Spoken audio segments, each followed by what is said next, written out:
Recording studio Ekangar सराय।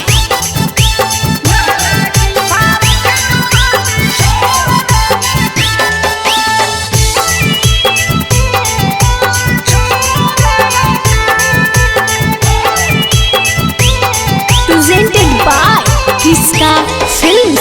पहले हमरा जाल में फंसल के छाउरी तो हंसल के फिर बाद में कौनल के छाउरी।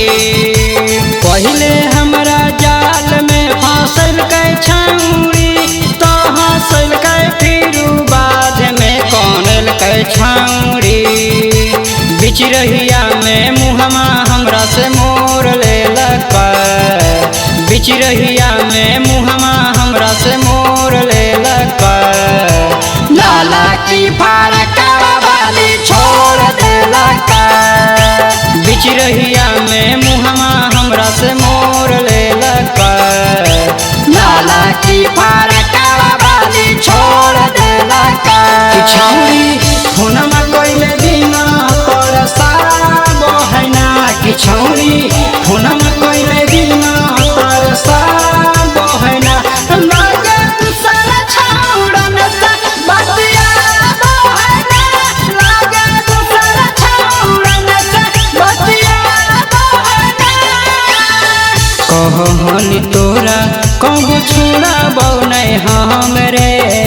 गेलही भुलाई खाई क्रिया कसम गे। कहनी तोरा कहू छोड़ा बौनै हमरे।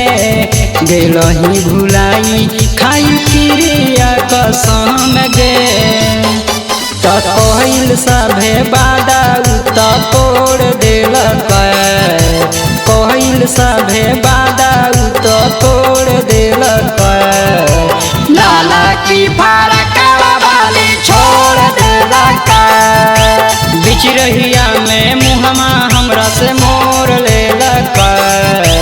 लाला की फारका वाली छोड़ देलक। आँखिया से गिरा हमारा धहिया छौरी गे।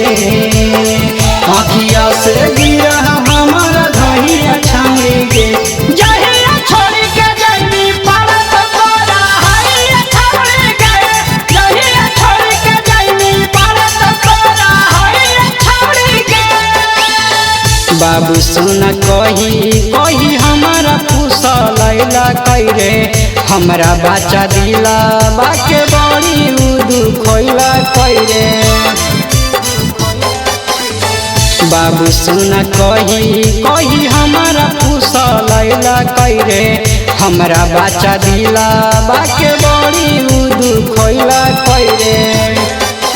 प्रेम गगन के करे जाला कोड़ देलक। प्रेम गगन के करे जाला कोड़ देलक। लाला की फारका वाली छोड़ देलक।